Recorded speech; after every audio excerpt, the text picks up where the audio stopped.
The Wrestling Road Diaries 2 is the sequel to the original and still available Wrestling Road Diaries. On that documentary, Colt Cabana is joined by Sal Rinauro and Daniel Bryan doing a 10-day tour prior to Daniel Bryan's departure from Ring of Honor to WWE. In Wrestling Road Diaries 2, Colt Cabana is joined this time by former WWE superstars Mr. 1859 Cliff Compton and Big LG Luke Gallows. Now, there are several threads running throughout this 1 hour and 46 minute odd documentary. Firstly, there's of course the travelling. The guys doing the independent dates that they were booked on throughout that week odd. Going to towns like Olney, meeting a lot of the residents there, the fans, the elderly World War veteran who sadly, as we learn at the end of the documentary, passed away. And also the women, the elderly woman in the restaurant who actually hands out Ric Flair's / Japanese wrestling chops onto all three of them. And it's a really funny segment of the documentary. There is of course the industry itself, their thoughts, their opinions about the current state of professional wrestling. All three have been in many companies, of course, including WWE and Ring of Honor and New Japan now. And you know, these guys give their opinions on the state of the industry.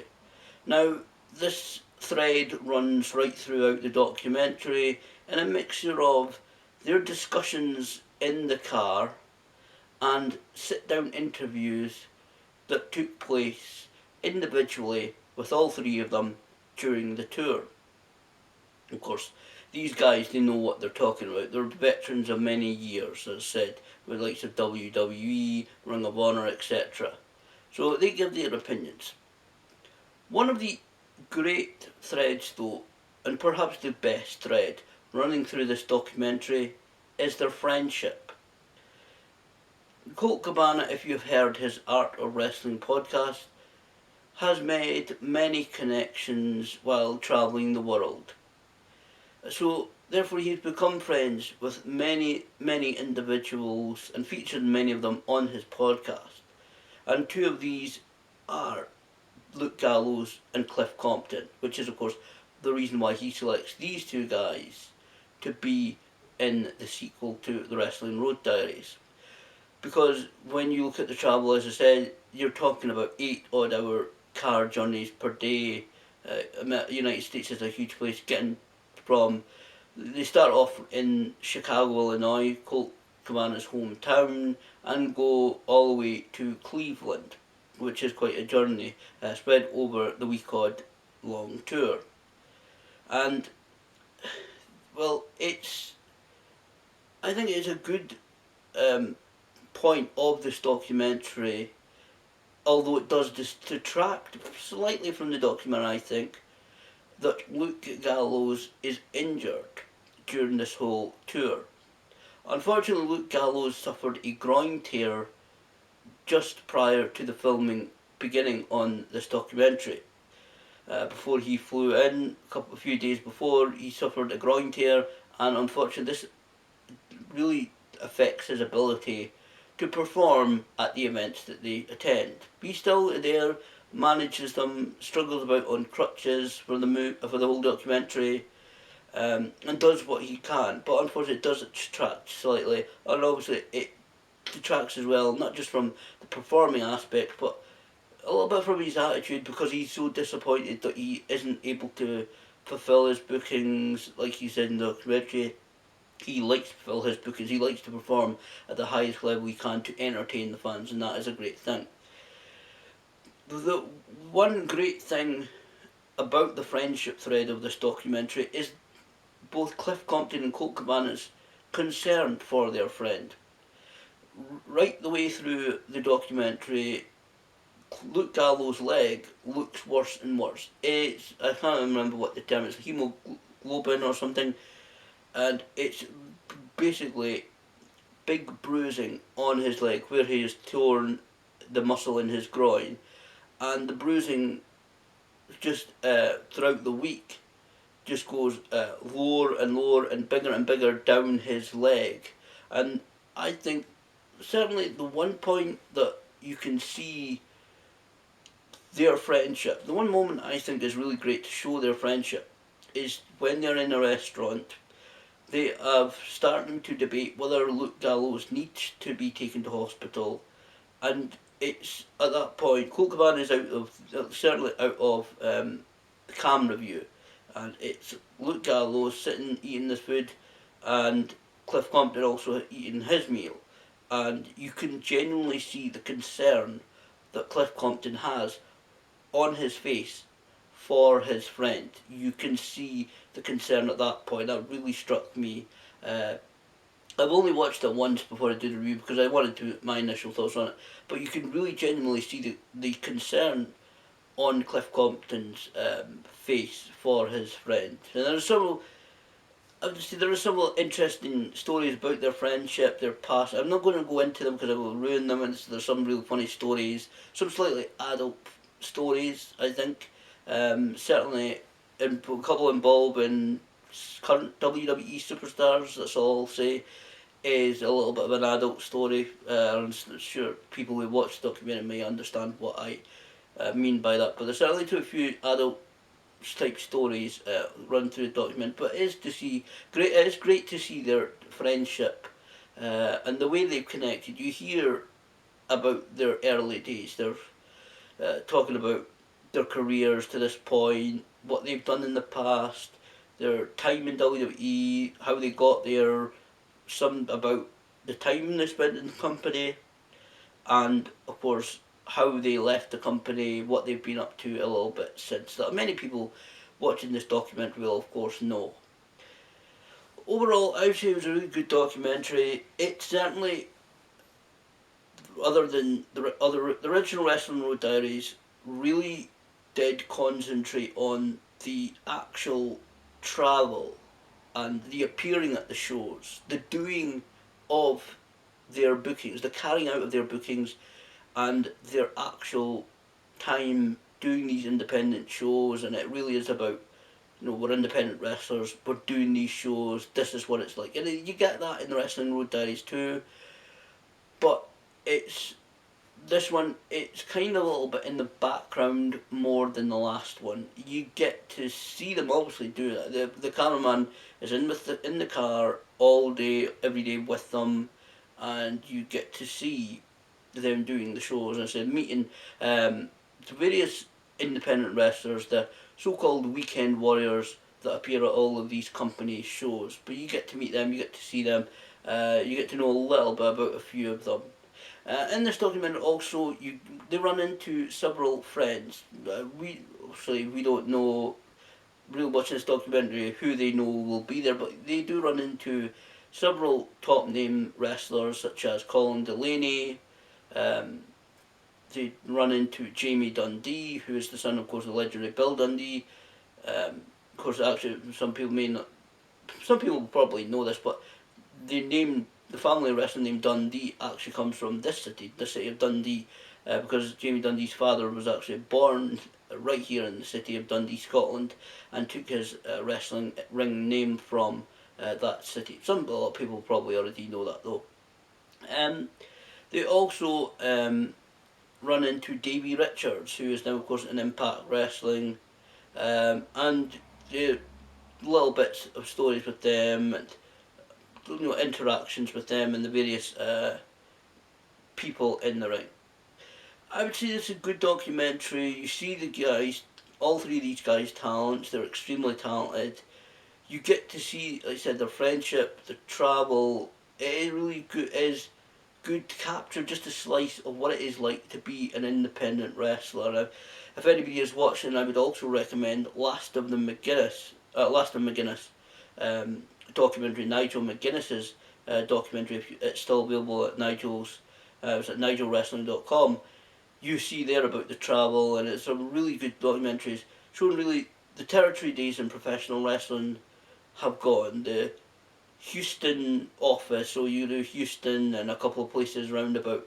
Nowadays in American independent wrestling, it's more wide and varied. You can go from, as they discuss, from one end of the country to another, and lots of places in between, and even as Colt Cabana has Europe and Japan and also. So you get to learn all about that. Really get a slice of. It's just part of what it is like to be an independent wrestler in these modern times of professional wrestling. So overall, it really is a good documentary. You get to see all this stuff, the independent wrestling stuff, their friendship. They talk about the state of the industry. You really get a little bit of an essence of what's going on, how they feel as wrestlers, as performers themselves, and where they feel that they are at and feel where they want to go and where they want wrestling to go in the future. But it really is a good documentary. I ordered the bonus disc alongside. There's two separate choices. You can get just the Wrestling Road Diaries disc, or you can also order the package with the bonus disc. I ordered the bonus disc set. That's about 2.25 hours of extras. On that disc, you get approximately an hour of deleted scenes, edits cuts that didn't make the final edit, meeting a few different people, or also on their travel. You get to see just a little bit extra scenes and extra discussions, like their stories about legendary ring announcer Howard Finkel, various stories about a couple of previous gimmicks or characters that they've had, and ideas that they've had, and their attempts to be a success in wrestling. You also have an hour of the Art of Wrestling podcast that took place at Challengers Comics in Chicago, Illinois.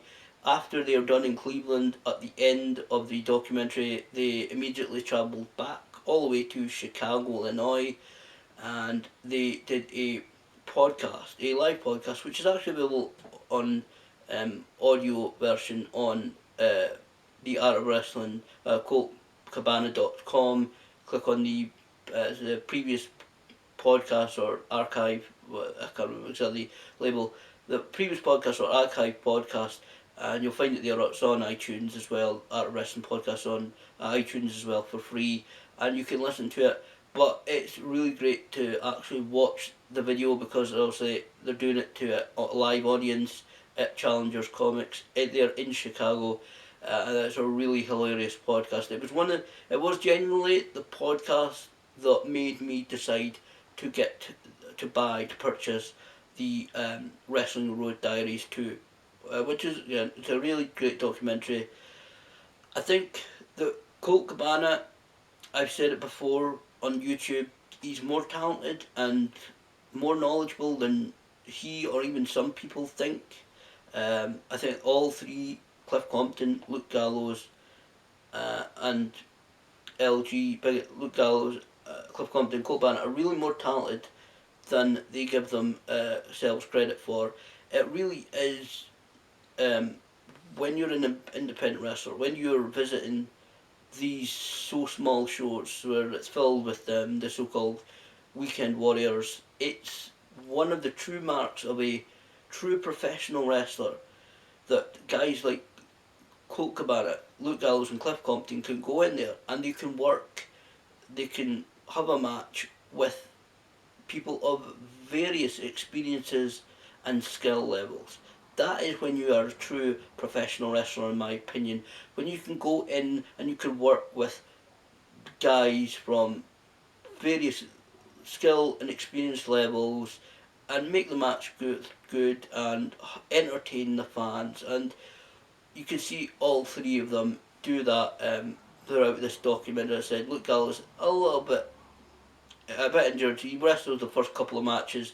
You can see him really struggling. Then goes into a bit of a manager role, but still makes appearance, still contributes enormously to the shows that they appear on. But that is definitely the mark of what I think a true professional wrestler is. Apparently, somebody like Colt or Cliff or Luke, and I hate to keep saying their names, but that is what I think a true mark of a professional wrestler is, when you can go in the ring with guys of varying experience and skill level and put on good matches and entertain the fans, and you get to see them interacting with the fans before, during and after the match, and it really is. I would thoroughly recommend getting the bonus disc, because you get, like I said, 2.25 hours of extras, the hour of the podcast, the whole hour odd of the extras. A lot of them are short stories, they're a couple of minutes, 2 to 3 minutes. You get also a bit longer excerpts of their individual interviews, but I would say it's certainly worth getting the Art of Wrestling too.